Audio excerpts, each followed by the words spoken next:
I am who I am, the mystery behind God's name.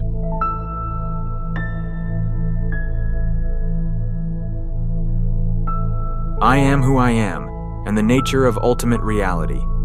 In Exodus 3:14, God speaks to Moses from the burning bush and declares, I am who I am.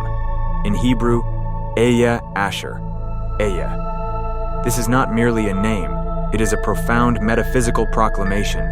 It is God's self-revelation as the ground of all being. He is uncaused, unconditioned, and unchanging. He depends on nothing, yet all things depend on him. He is not becoming, he simply is.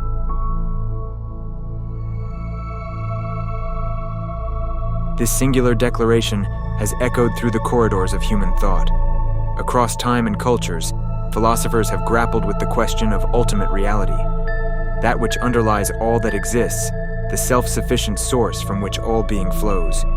Remarkably, many of their insights parallel this ancient and sacred utterance.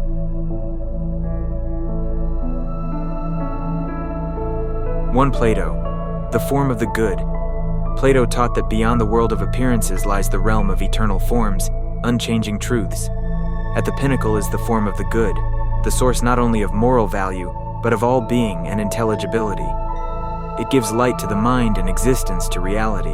Like, I am who I am. It is that which makes all things possible, not dependent, not mutable, but the supreme foundation of truth and existence.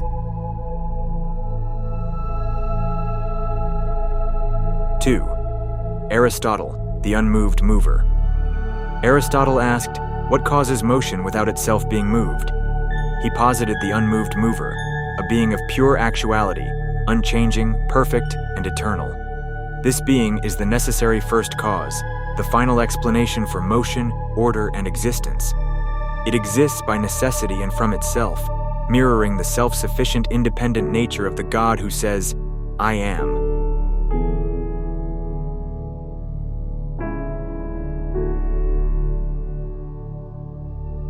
3. Plotinus, the One, Neoplatonism.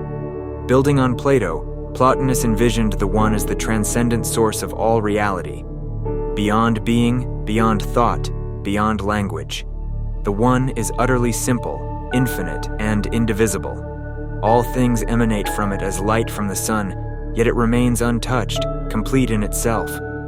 This radical transcendence and generative fullness reflect the biblical God, who is both beyond creation and the source of all that is.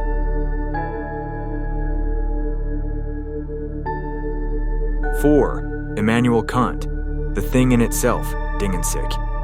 Kant taught that we never access reality directly.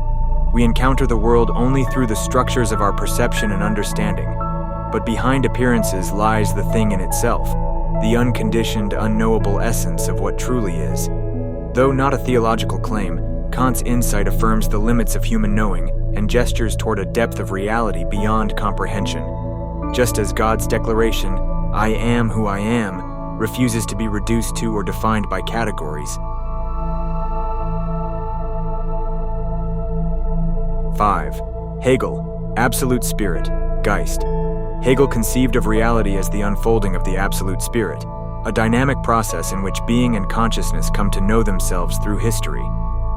This absolute is not static but self-revealing, coming to fullness through dialectical progression and reason. Though abstract, Hegel's spirit resembles a divine mind, an ultimate rational unity akin to the living God who reveals himself to humanity.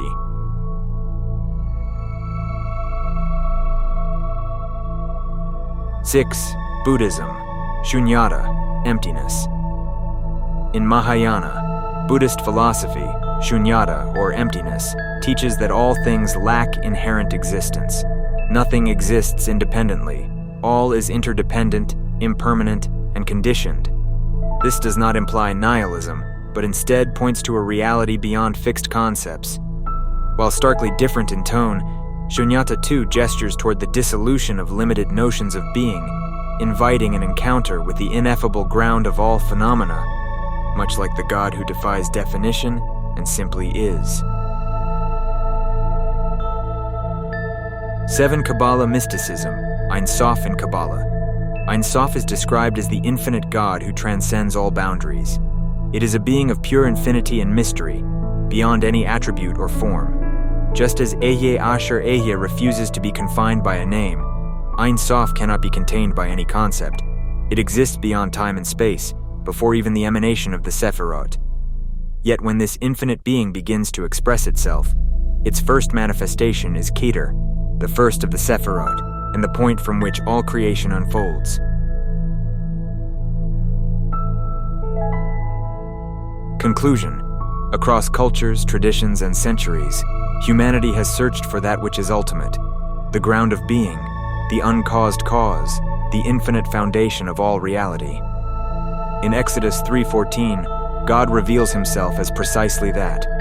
I am who I am. This is not mere abstraction. This is the living God, before all things, dependent on none, utterly free, utterly real. No system of philosophy can contain him. No concept can define him. But all sincere quests for truth, goodness, and being in some way point back to him, to the one who simply is.